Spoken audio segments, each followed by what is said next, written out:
Hola a todos. Bueno, soy la doctora Jimena Bortzman de Santiago, de Chile, y es para mí un placer poder acompañarlos en esta reunión. Agradezco infinitamente al doctor Bruno Sarastegui por esta amable invitación a participar en esta reunión. Y bueno, les voy a hablar acerca de las aplicaciones de la ecografía en el área de dermatología. Estos son mis conflictos de interés. Bueno, ¿qué hace que una aplicación de imágenes sea exitosa? O sea, que pase desde una fase experimental a una fase de aplicación diaria. ¿Mm? Bueno, acá tenemos varias cosas que pueden influir. Primero, que tengamos un equipo apropiado, ¿no es cierto? Como transductores, ¿no es cierto?, de alta frecuencia, que ese examen pueda proveer de datos anatómicos relevantes con patrones de lesiones, que además tengamos operadores entrenados en esa técnica y que esa técnica por imágenes tenga una disponibilidad mundial. Al mismo tiempo, tiene que haber una línea continua y creciente de publicaciones y ese examen debería tener un costo razonable para los usuarios. Hay un dicho de un político americano que dice que la confianza se construye con la consistencia. Es decir, esta aplicación de imágenes debe ser consistente, ¿no es cierto?, en sus resultados y debe permitir la modificación del manejo, tanto por ayuda al diagnóstico como ayuda en el tratamiento del paciente. Si uno mira el PubMed, por ejemplo, uno ve que lo que son las publicaciones en ultrasonido dermatológico han ido creciendo exponencialmente en el tiempo, especialmente en los últimos 20 años. Ahora, ¿cómo se observa la piel por ecografía? Si ustedes se fijan, acá tenemos la piel a 18 MHz y se observa acá una línea hiperecogénica que corresponde a la epidermis. Esta línea hiperecogénica tiene una cogenicidad que está dada principalmente por la queratina. Luego tenemos la dermis, que se observa hiperecogénica, pero menos brillante que la epidermis, y esta ecogenicidad de la dermis está dada principalmente por su componente de colágeno. Luego tenemos la hipodermis, que se observa hipoecogénica y cuya ecogenicidad está dada principalmente por su contenido adiposo. Entre los lobulillos de tejido adiposo podemos observar líneas hiperecogénicas que corresponden a bandas de septofibrosos interlobulillares. Esta es la resolución a 18 MHz que llega aproximadamente a los 100 micrones, pero si uno utiliza equipos que llegan a frecuencias ultra altas como es por ejemplo 70 MHz, que en este momento nosotros tenemos equipamiento de ese tipo, podemos ver detalles exquisitos como por ejemplo este folículo piloso que se observa con una banda hipoecogénica en la dermis, ¿no es cierto?, oblicua, y que ustedes pueden ver además una estructura ovoidea hiperecogénica que corresponde a una glándula sebácea. También podemos observar detalles exquisitos como por ejemplo este tracto piloso que se observa como esta estructura, ¿no es cierto?, bilaminar que está dentro de un folículo piloso antes de emerger a la superficie. La resolución axial de una ecografía a 70 MHz llega a los 30 micrones y eso es muy parecido a lo que es la histología. Si uno compara la resolución axial espacial de, por ejemplo, la tomografía computada, la resonancia magnética y el ultrasonido tiene una resolución que es mucho mayor que las otras dos técnicas. O sea, no hay por dónde perderse acá, el ultrasonido va mucho más alto en esta parte. Una un aspecto importante de la ecografía es que no tiene básicamente problemas de penetración, excepto, ¿no es cierto?, el hueso, el aire, ¿no es cierto? Pero si uno está en la superficie, no tenemos ese problema y eso es importante porque en dermatología hay otras técnicas por imágenes, como por ejemplo la dermatoscopía, la microscopía confocal o la OCT, que es una tomografía óptica, que sí tienen muchos problemas de penetración, que por ejemplo un OCT no penetra más allá de 1,5 milímetros o una microscopía confocal no penetra más allá de 300 micras. Y eso es importante porque, por ejemplo, si uno está mirando un cáncer de piel, ¿no es cierto?, no se puede quedar ciego a la profundidad porque uno podría no ver, ¿no es cierto?, hasta dónde llega ese cáncer.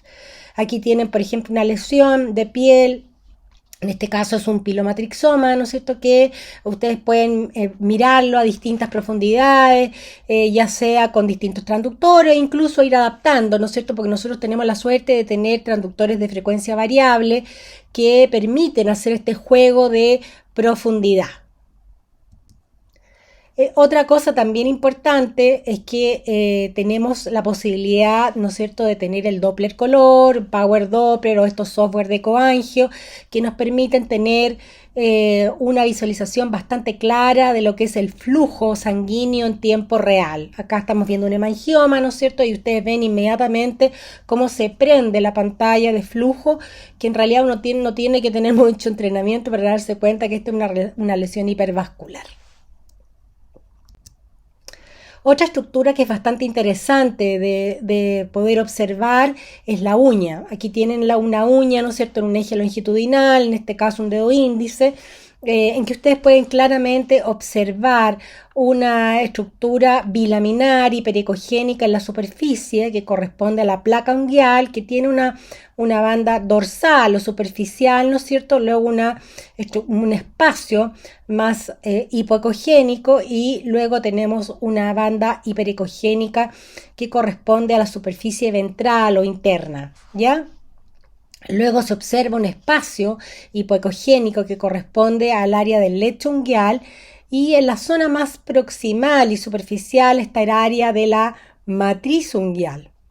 Luego en la zona proximal tenemos acá lo que se llama la piel de la región periunguial proximal o pliegue periunguial, que tiene la misma estructura que la piel en el resto de los segmentos. Y luego tenemos, ¿no es cierto?, acá una banda hiperecogénica que corresponde al margen óseo de la cortical de la falange distal.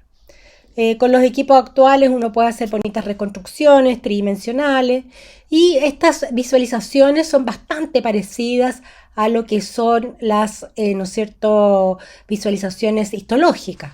Acá ustedes tienen una ecografía a 24 MHz y luego a 70 MHz. Fíjense acá que el espacio hipoecogénico que estaba dentro de esta estructura bilaminar se vuelve más ecogénico. Y esto es porque en realidad lo que uno está viendo son distintos tipos de queratina, una queratina más blanda en el centro de la placa unguial y una queratina más gruesa en los bordes de la placa. ¿Qué se necesita para realizar una ecografía dermatológica? Primero, necesitamos un equipo con, obviamente, Doppler color, un ecógrafo que tenga Doppler color, con transductores multifrecuencia mayores o iguales a 15 MHz. No se recomienda realizar exámenes dermatológicos con menos que eso. En el mercado hoy día tenemos múltiples equipos que cumplen ese estándar, que van desde los 15 incluso hasta los 70 MHz. Al mismo tiempo necesitamos un operador entrenado en ultrasonido y que además sepa, ¿no es cierto?, de patología dermatológica. Hoy por hoy tenemos bastante literatura, ¿no es cierto?, publicaciones, libros, también tenemos, ¿no es cierto?, cursos, o sea, hay bastante más información, con lo cual los operadores se pueden ir entrenando, ¿no es cierto?, y haciendo su curva en el tiempo. ¿Cuáles son las limitaciones de esta técnica? Que también es importante saberla. Esta técnica puede tener limitaciones cuando las lesiones miden menos de 0,1 milímetros a 18 MHz y menos de 0,03 milímetros a 70 MHz. Luego puede haber limitaciones con las lesiones solo localizadas en la epidermis y también con las lesiones que son pigmentadas, porque la ecografía no detecta pigmentos por ahora.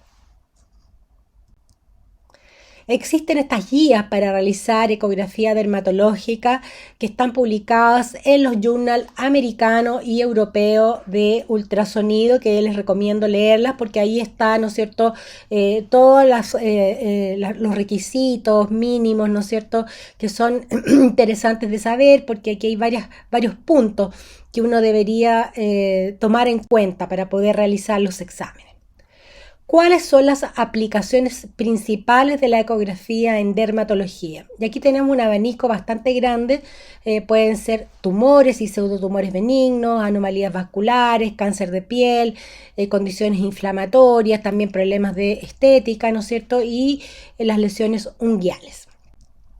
Vamos a comenzar a revisar lo que es la patología frecuente. Vamos a comenzar por los tumores benignos y los pseudotumores.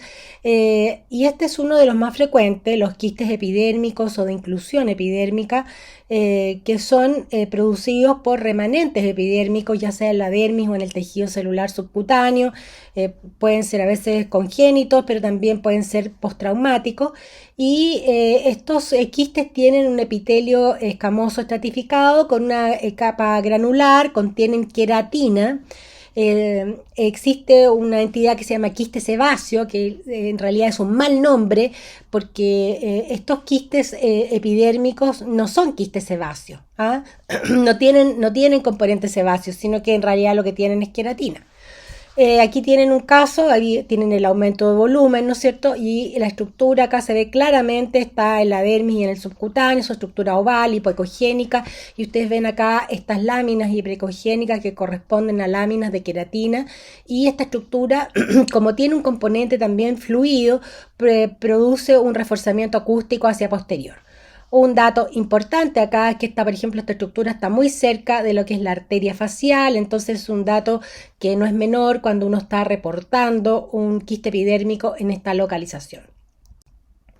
Los quistes epidérmicos se ven distintos si están intactos o si están rotos, porque si están, se empiezan a inflamar estos quistes, aumentan de tamaño, ¿no es cierto? Y se rompen y liberan la queratina hacia los tejidos vecinos, por ende pueden tener, ¿no es cierto?, bordes irregulares en algunas partes o sencillamente verse como una estructura hipoecogénica irregular. Cuando se inflaman, uno ve que hay un aumento de vascularización en la periferia, además del aumento de tamaño del quiste, y cuando se rompen totalmente, ¿no es cierto?, uno también ve vasos en la periferia y a veces se pueden ver algunos vasos en el interior, pero en general, digamos, la mayoría de los vasos están en la periferia. Un artefacto importante que se mantiene en estos quistes es el reforzamiento acústico hacia posterior, y eso hay que buscarlo.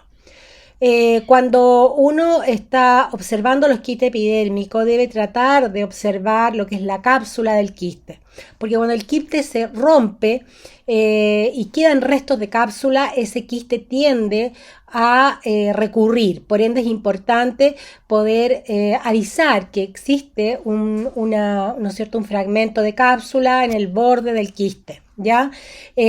Por supuesto, esto es mucho más fácil si uno tiene un equipo de ultra alta frecuencia como de 70 MHz, pero a veces también se puede ver con 24 MHz.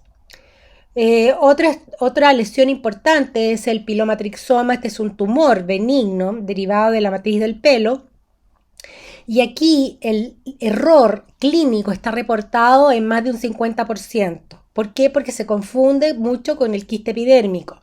Los pilomatrixomas en general son un poquito más duros en la palpación, la mayoría de ellos, no todos, y la forma más frecuente de presentación es una estructura oval o redondeada de borde hipoecogénico y centro heterogéneo hiperecogénico con múltiples focos hiperecogénicos de aspecto cálcico, ¿ya? Estos pilomatrixomas pueden tener flujo en el interior y en la periferia, más frecuentemente en la periferia, generalmente con vasos de baja velocidad. La clave acá es encontrar el calcio, ¿ya? Porque ese es el que da el sello al pilomatrixoma. Estos pilomatrixomas pueden tener poco calcio o pueden estar completamente calcificados, así que dan una sombra acústica importante. Pero hay una gran variedad de tipos de pilomatrixoma con distintos grados de calcificación. Acá tienen una paciente con un pilomatrixoma que fue diagnosticada clínicamente como un hemangioma. Le dieron tratamiento para el hemangioma no regresó y ahí la mandaron a ecografía y fíjense que acá tiene una estructura, ¿no es cierto?, en el lóbulo auricular, una estructura de borde hipoecogénico, redondeada, ¿no es cierto?, heterogénea, con múltiples focos pequeños de aspecto cálcico y también con vascularización interna. Y acá tenemos la foto quirúrgica de ese paciente y ustedes pueden ver el calcio depositado en la superficie del tumor. Otro tumor que es bastante interesante son los hidradenomas apocrinos nodulares. Estos son tumores de las glándulas sebáceas, de las glándulas sudoríparas.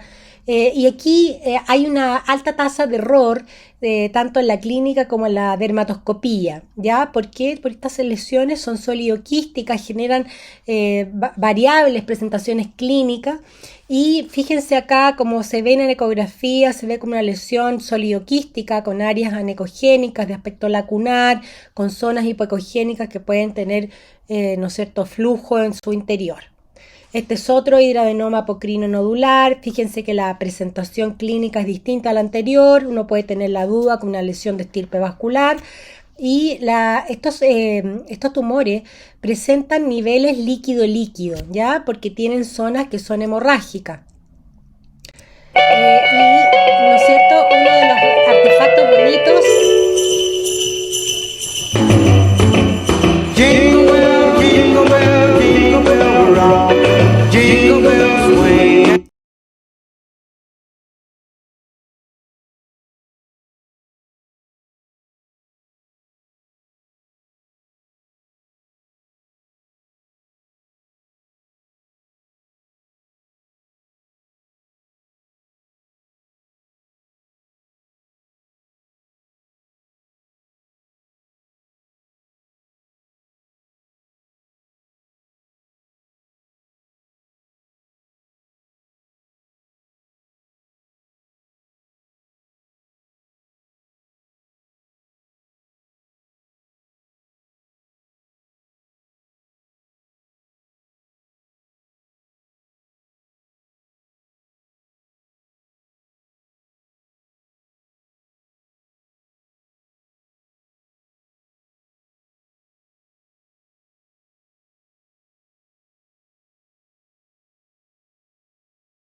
Generan ese artefacto de que se llama snowfalling, ¿eh? Que es la caída de nieve, eso hay que buscarlo.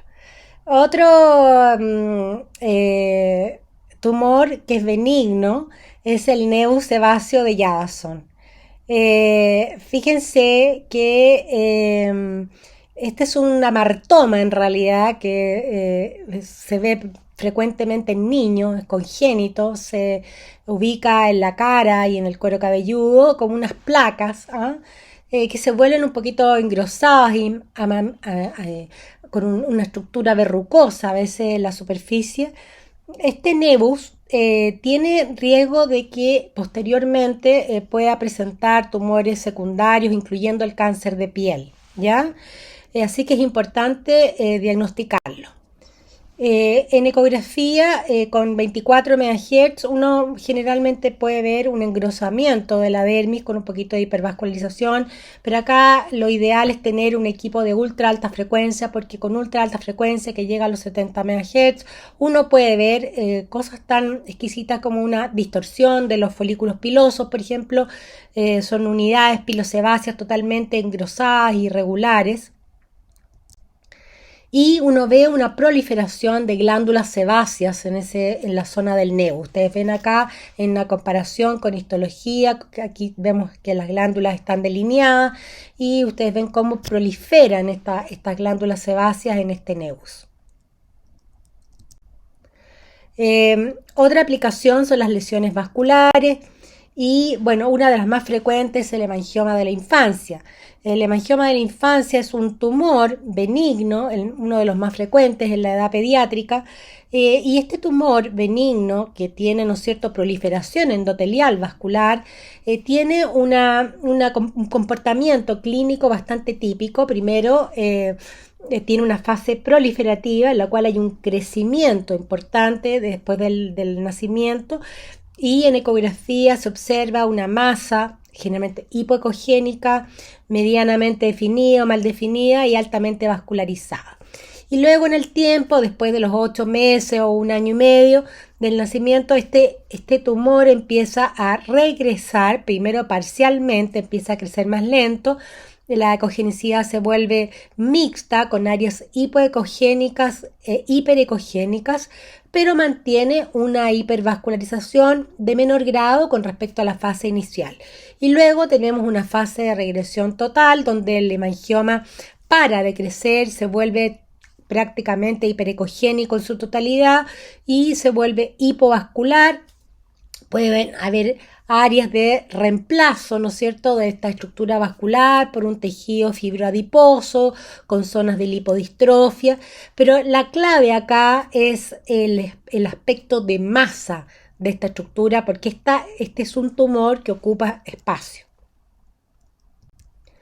Acá tenemos cómo se observan en ecografía.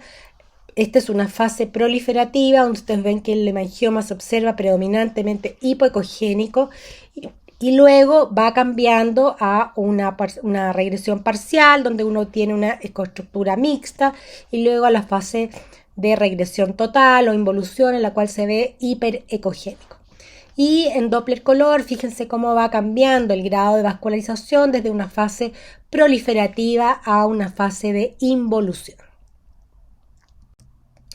Este es un ejemplo de un hemangioma de la infancia en fase proliferativa. Ustedes ven ¿no es cierto?, la lesión clínica en la punta nasal, y en los cortes transversales en la punta nasal ustedes ven el tumor hipoecogénico, que en este caso está comprometiendo el segmento anteromedial del cartílago alar nasal izquierdo, y fíjense la gran hipervascularización que tiene este tumor. En Power Doppler y en ecoangio uno puede darse cuenta de la gran hipervascularización tumoral en el hemangioma de la infancia. Estos tumores presentan curvas espectrales que son de mediana y a veces alta velocidad, y es frecuente encontrar chance arteriovenoso. Se ve vascularización arterial, arteriovenosa con chance y también venosa. Aquí tenemos un caso, un hemangioma de la infancia en regresión parcial. Fíjense la lesión clínica y vean cómo esta lesión se vuelve una lesión heterogénea, mixta, con vascularización aún, pero menos obviamente que en una fase proliferativa. Y esto es un hemangioma de la infancia en fase de regresión total, en que ustedes ven acá prácticamente una masa hiperecogénica con escasa vascularización en su periferia. Entonces, ¿cuál es el rol de la ecografía en hemangioma de la infancia? Bueno, detectar por supuesto, el compromiso de los planos profundos, porque no es lo mismo que un hemangioma comprometa, ¿no es cierto?, solo la dermis, que comprometa el subcutáneo o comprometa los planos más profundos. Y también para poder evaluar la evolución y el tratamiento, cuando, ¿no es cierto?, uno va a dar un tipo de tratamiento o cuando lo va a suspender. Otras lesiones vasculares que vemos con frecuencia en dermatología son las malformaciones vasculares, que son distintos a los hemangiomas. Las malformaciones vasculares son redes vasculares que en realidad son errores de morfogénesis y no tumores vasculares.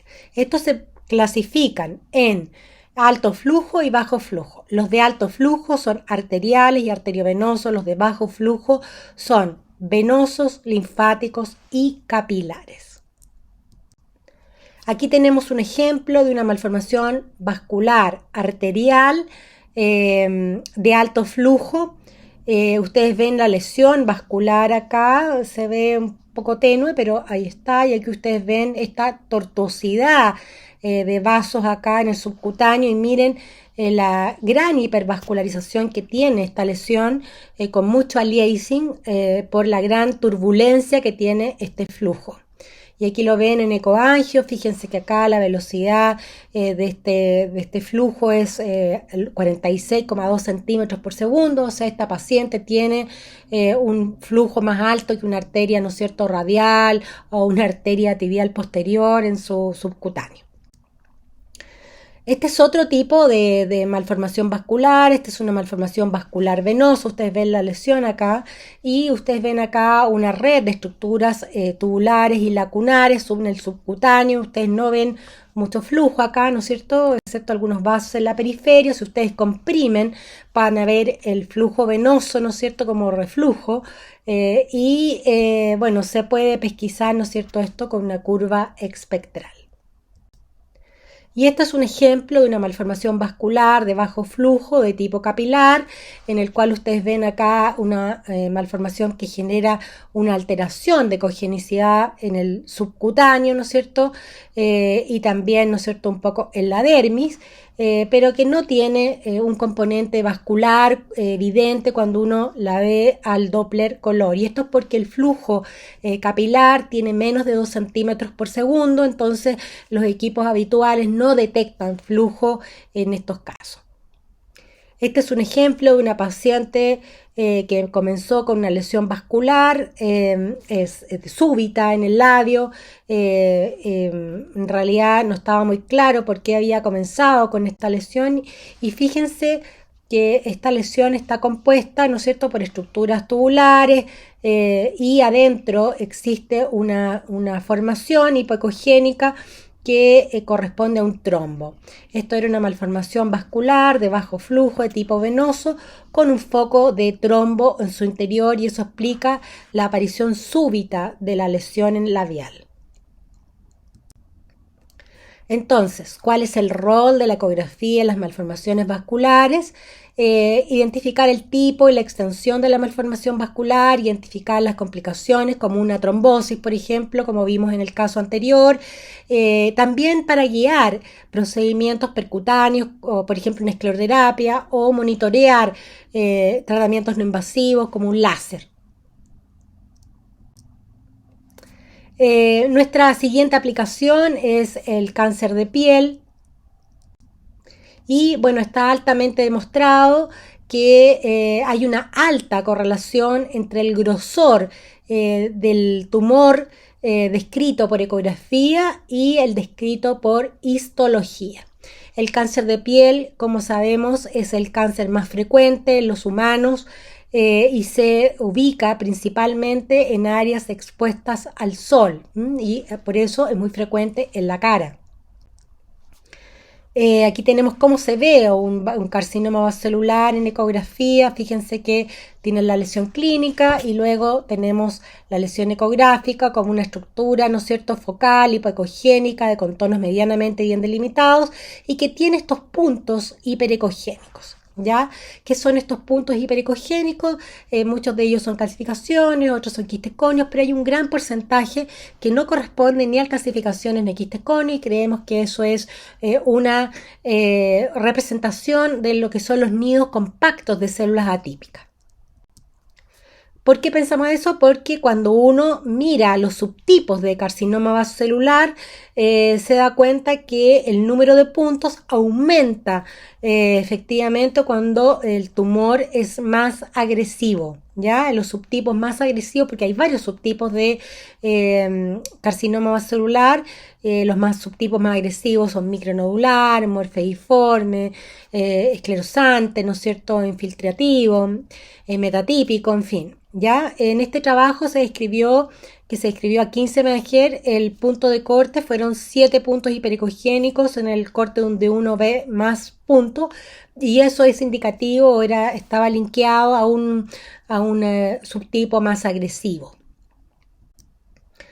Acá tenemos cómo se ve a 70 MHz y por supuesto fíjense los puntos hiperecogénicos y cómo se ve la vascularización del tumor. Este es un tumor que está vascularizado y que a veces se puede ver también con una vascularización sublesional de baja velocidad.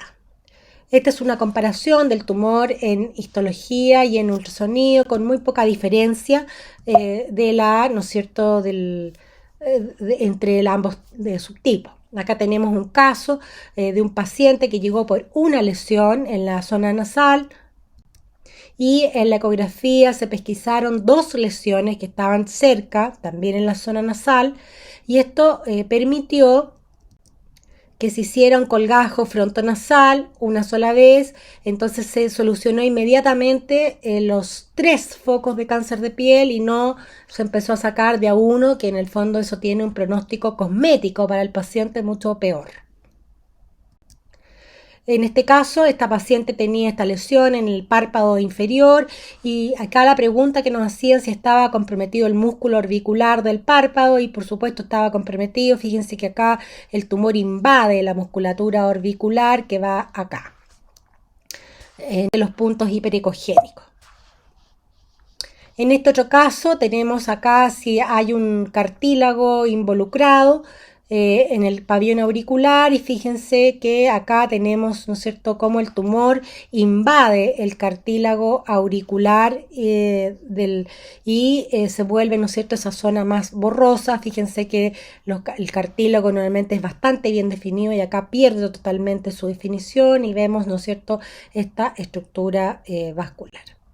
En este otro caso, que también me parece bastante interesante, hay una lesión que es sospechosa, ¿no es cierto?, de un carcinoma, pero que clínicamente también podría ser otra cosa. Y en la ecografía vemos esta lesión que es un poquito fusiforme, ¿no es cierto?, y tiene 2 áreas. Un área que es hipoecogénica y tiene pocos puntos hiperecogénicos y un área con muchos puntos hiperecogénicos. Bueno, esto es una mezcla de subtipos de carcinoma vasocelular, un subtipo de bajo riesgo de recurrencia acá y otro de alto riesgo de recurrencia al lado, ¿no es cierto?, derecho. Entonces, esto fue comprobado por histología y estos eran subtipos macronodular y micronodular que estaban coexistiendo en el mismo tumor. Esto no es infrecuente en los carcinomas vasocelulares, uno puede tener este tipo de mezclas de subtipos en un mismo tumor. Acá nos preguntaban si el tumor estaba comprometiendo músculo o hueso. Bueno, en este caso el tumor contactaba el plano músculo aponeurótico. Esto es un detalle no menor porque ustedes saben que acá cuando se hace la cirugía, que generalmente en estos casos se hace cirugía de Mohs, tienen que realizar varias etapas de corte para poder llegar hasta, ¿no es cierto?, hasta el final del tumor. Entonces, ya sabiendo de antemano que este tumor compromete el plano muscular, bueno, uno está preparado. En este otro caso tenemos un carcinoma vasocelular del pabellón auricular. En este caso el tumor contacta, ¿no es cierto?, el pabellón auricular. Fíjense en los puntos hiperecogénicos del tumor.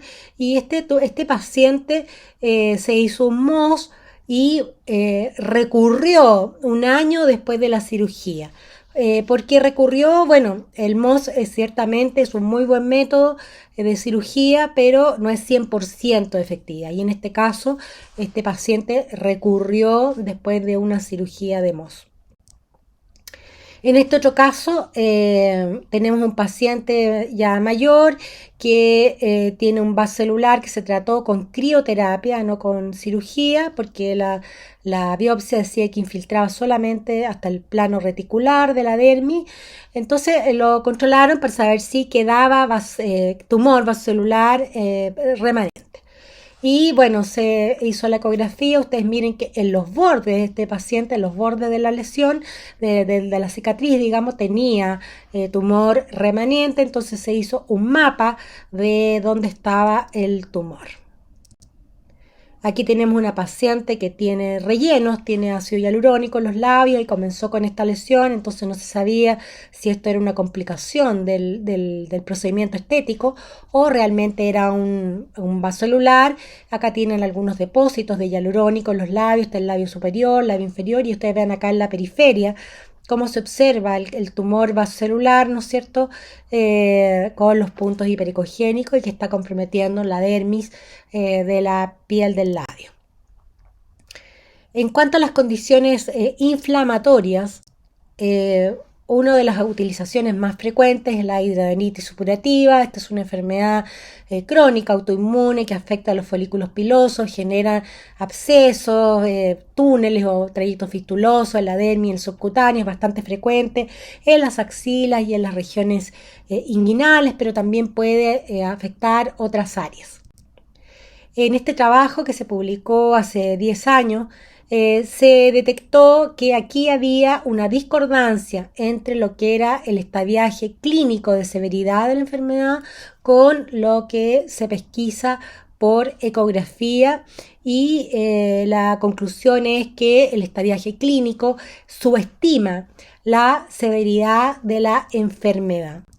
En este mismo trabajo se definieron categorías de signos ecográficos para poder hacer el diagnóstico ultrasonográfico de hidradenitis, y esto incluía alteraciones de grosor y ecogenicidad de la dermis, la dilatación de los folículos pilosos, presencias de estructuras pseudoquísticas menores de 1 centímetro en la dermis, colecciones inflamatorias comunicadas a las bases dilatadas de los folículos pilosos y trayectos fistulosos o túneles que se observan como bandas, ¿no es cierto?, que corren a través de la dermis y el subcutáneo, también comunicadas a la base de los folículos pilosos dilatados.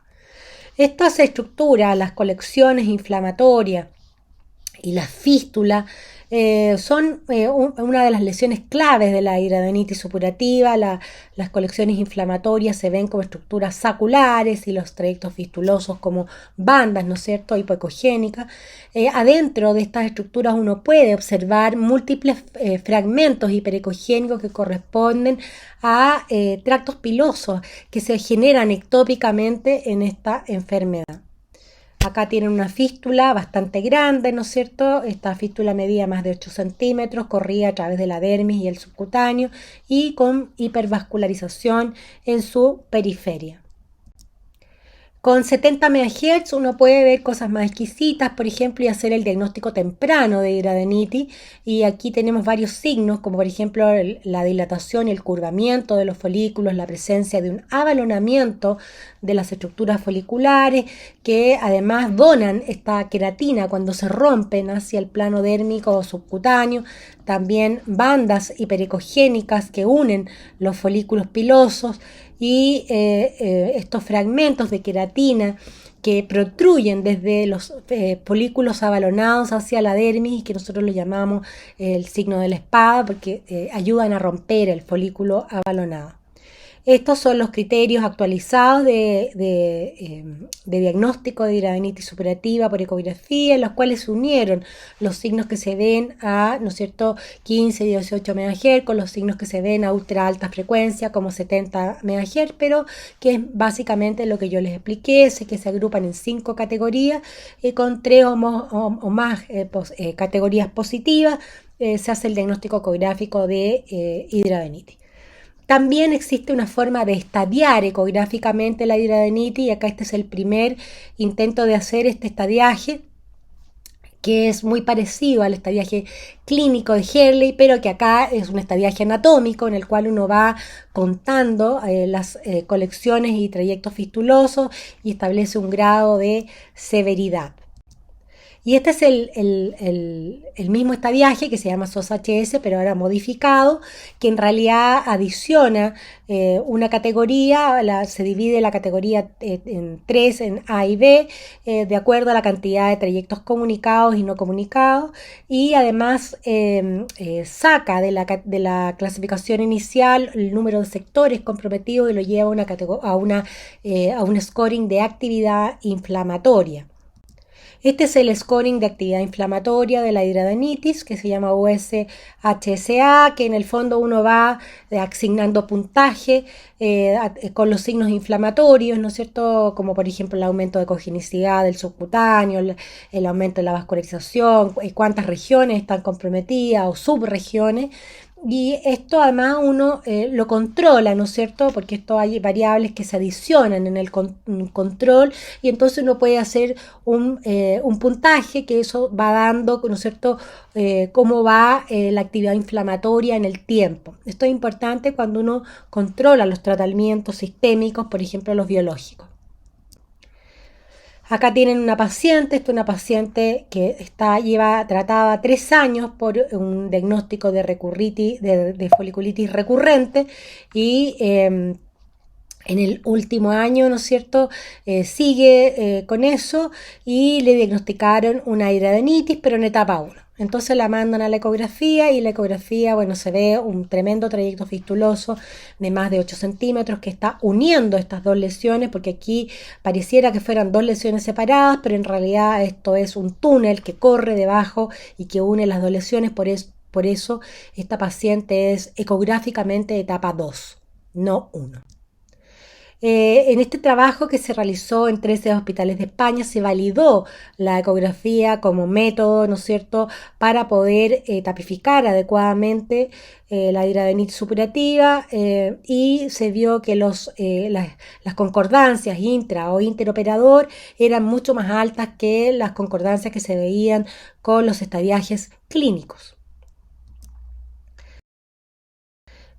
Cuando uno adiciona la ecografía a la hidradenitis supurativa, se produce una alta modificación del tratamiento después del ultrasonido, que es más del 80% en los adultos y más del 90% en los niños, justamente porque la ecografía detecta muchas lesiones subclínicas que en realidad o lesiones más severas que hacen que ese paciente, ¿no es cierto?, tenga una severidad mayor.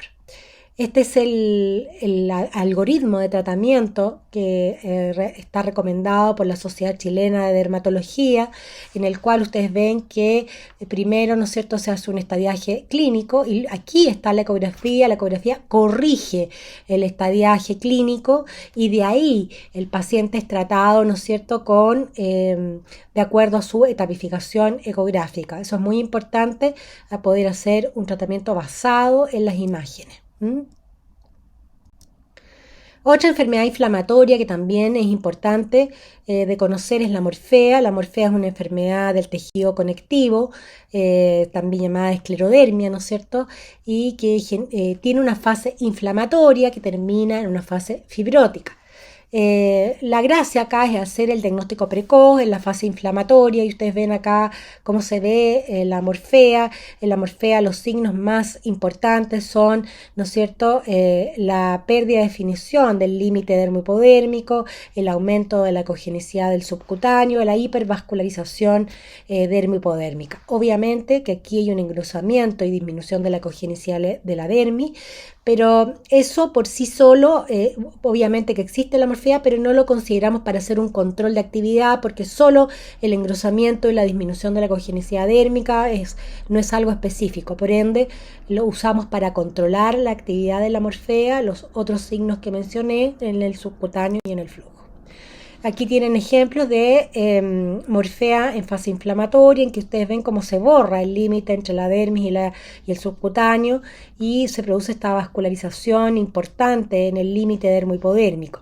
La aparición de una atrofia per se no significa que el paciente está en fase inactiva. Aquí ustedes ven un caso en que el paciente pierde, ¿no es cierto?, la grasa del subcutáneo, pero sigue bastante activo. Vean la vascularización en el límite dermo-hipodérmico. Otro hallazgo interesante en las morfeas, principalmente las de tipo Parry-Romberg, en las cuales hay una hemiatrofia de la cara, es también un compromiso inflamatorio de las glándulas, principalmente de las glándulas parótidas, ¿ah? Habitualmente más de un lado. Aquí tienen cómo se ve la morfea en la fase inflamatoria activa, ¿no es cierto? Y cómo esta piel se va atrofiando, tanto en la dermis como en el subcutáneo, se pierde la grasa, y también cómo va cambiando la vascularización en las fases activas con respecto a las fases inactivas. En la fase inactiva, obviamente, esa hipervascularización desaparece. Otra cosa importante en la morfea es que estas placas cutáneas no son sincrónicas en actividad. Por eso no se recomienda estudiar solo la placa, sino que se recomienda estudiar el segmento corporal en su totalidad, ¿ah? Porque hay mucha actividad inflamatoria subclínica. En este caso, esta paciente, por ejemplo, tenía solo actividad en la zona central de la placa y no en la totalidad de la placa. Este control ecográfico de actividad de la morfea permite, ¿no es cierto?, poder hacer un ahorro, ¿no es cierto?, de biopsias seriadas a un paciente, lo cual es muy importante en términos, ¿no es cierto?, cosméticos, porque y además en términos de actividad, porque ustedes saben que cualquier cosa que uno haga a ese paciente de trauma puede además activar más la enfermedad. Aquí tenemos una morfea con una atrofia central, pero que mantiene bastante actividad en los bordes. Vean cómo está borrado totalmente el límite dermohipodérmico y cómo hay una gran hipervascularización en el límite dermohipodérmico, principalmente en el borde, ¿no es cierto?, derecho. Existen scoring para poder establecer el grado de enfermedad inflamatoria de la morfea. Este es el primero que salió y toma en cuenta, ¿no es cierto?, los signos inflamatorios del subcutáneo, la vascularización, los segmentos corporales y también un control, ¿no es cierto?, en que se ve si eso aumenta o disminuye. Aquí está cómo uno separa los segmentos corporales para estudio. Uno va dividiendo en tercios, ¿no es cierto?, los distintos segmentos, y el segmento que uno va a analizar va a depender obviamente de cuál es la región corporal afectada y las regiones adyacentes, porque aquí generalmente se estudia el segmento corporal afectado y la región corporal adyacente, porque vemos mucho compromiso subclínico. En cuanto a los rellenos cosméticos, que es otra de las aplicaciones, la ecografía hoy por hoy es el único método por imágenes que permite discriminar la mayor cantidad de rellenos cosméticos. Ustedes saben que hay muchos rellenos en el mercado y aquí ustedes ven que hay algunos que son anecogénicos, otros son hiperecogénicos. Vamos a ir revisando. La diferencia entre uno y otro generalmente son los artefactos. Si bien la resonancia puede detectar algunos rellenos, como por ejemplo la silicona, requiere de secuencias especiales que no siempre están, ¿no es cierto?, disponibles, porque la persona que hace el examen, ¿no es cierto?, el tecnólogo tiene que saber de antemano que esa paciente tiene relleno y no siempre sabe. Aquí tenemos una paciente con edema, eritema en la punta nasal, después de 1 año y medio de inyección de ácido hialurónico, y así se ve el hialurónico. Ustedes ven acá los depósitos, se ven como estructuras anecogénicas, pseudoquísticas en el tejido celular subcutáneo. En este caso fue una sobreinyección de hialurónico, o sea, mucho hialurónico. Y obviamente esto le está generando un proceso inflamatorio en la periferia del relleno. Acá tenemos una inyección en el interior de la glándula parótida del lado derecho. Ustedes ven la del lado izquierdo que no tiene hialurónico, ¿no es cierto? Esto no es tan infrecuente. Uno ve estas inyecciones mal colocadas de hialurónico en el interior de las glándulas. Uno puede hacer una inyección guiada de hialuronidasa, que es la enzima que degrada el hialurónico, bajo ecografía, y uno puede llegar directo al depósito que uno quiere llegar, como en este caso. Acá tenemos una paciente con inyección de hidroxiapatita de calcio que comienza con nódulo, y la hidroxiapatita de calcio se observa hiperecogénica y cuando no está diluida genera una intensa sombra acústica. En este caso tenemos un paciente de sexo masculino que niega haberse hecho un procedimiento cosmético, comienza con este aumento de volumen en los párpados, lo envían por una observación de lesión vascular, y bueno, en realidad esto eran múltiples depósitos de hialurónico. Ustedes observen acá la cantidad de estructuras pseudoquísticas que tenía en los párpados. Este es lo que tenía este paciente, se llama efecto Tyndall, que es un color azuloso por la refracción de la luz cuando hay un hialurónico muy superficial. Y bueno, este paciente se trató, pero no es infrecuente que los pacientes nieguen o no se acuerden, ¿no es cierto?, que se han puesto rellenos.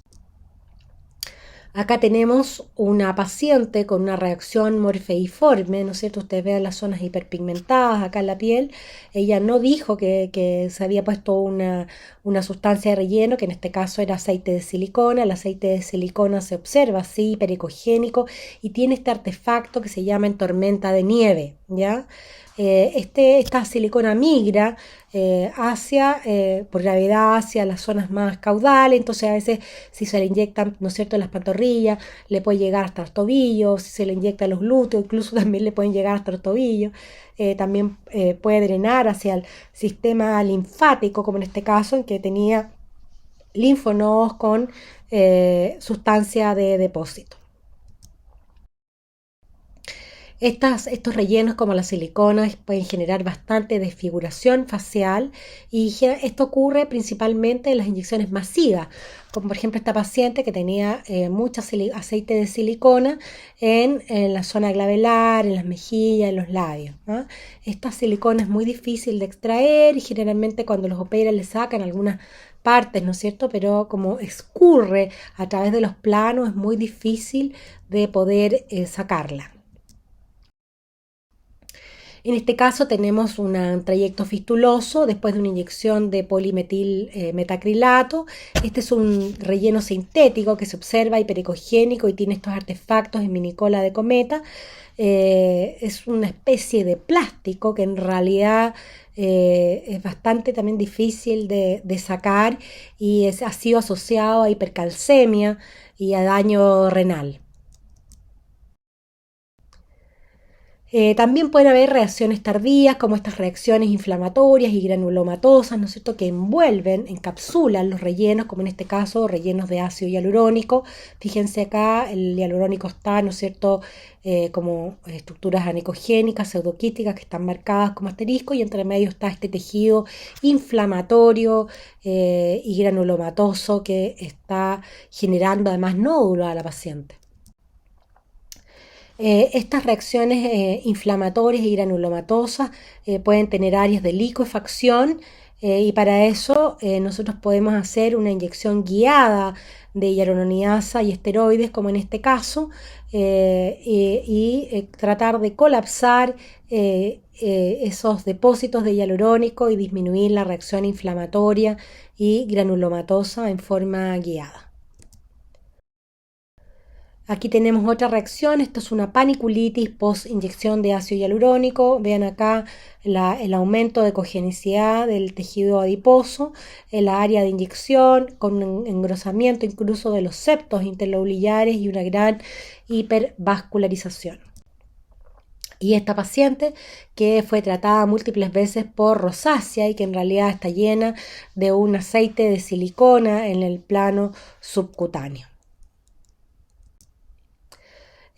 También podemos ver lesiones unguiales, y este es uno de los requerimientos más frecuentes, la sospecha de tumor glómico. El tumor glómico es un tumor benigno, derivado del plexo neuromioarterial. Ustedes vean acá la eritroniquia de esta paciente, y se observan como estructuras nodulares hipoecogénicas. La mayoría de ellos se ubica a nivel proximal, generan este remodelamiento del margen óseo de la falange distal y pueden solevantar la placa unguial y generar a veces distrofias unguiales porque comprometen el área de la matriz unguial. La mayoría de los tumores glómicos son hipervascularizados. Aquí tenemos una paciente con un dolor, ¿no es cierto?, exquisito. Esta es una de las características clínicas importantes de los tumores glómicos. Y bueno, la enviaron primero a una resonancia. La resonancia fue reportada como normal. Y en la ecografía que se hizo posteriormente se detectó un nódulo en el segmento proximal del lecho unguial. Ustedes ven acá el comparativo, ¿no es cierto?, derecho-izquierdo, y acá tienen en el eje transverso el nódulo y con hipervascularización comparativa con respecto al lado contralateral. Este tipo de tumor glómico, cuando es pequeño, no se ve en la resonancia. Aquí lo tienen a frecuencia más alta, en la misma estructura, un nódulo que se empieza a hacer cada vez más evidente, ¿no es cierto?, cuando uno hace la ecografía con ultra alta frecuencia. ¿Por qué no lo vio la resonancia? Bueno, el tamaño. En realidad, cuando son tumores que son menores de 3 milímetros, son bastante difíciles de detectar por resonancia. Y de hecho hay autores como ellos que dicen que no se recomienda pedir resonancia en tumores glómicos menores de 3 milímetros, por ende es mucho mejor empezar con una ecografía que empezar con una resonancia. En conclusión, la ecografía en dermatología da una información de alta definición sin un problema de penetración. Apoya el diagnóstico clínico dermatológico, permite observar el flujo en tiempo real, permite ayudar, ¿no es cierto?, al diagnóstico y al tratamiento y, por supuesto, a la investigación. Y con esto termino. Muchas gracias por la invitación. Ahí está mi Twitter o X, como quieran llamarle, mi Instagram y mi mail, para los que quieran escribirme, hacerme alguna pregunta, encantada la respondo. Muchísimas gracias por su invitación.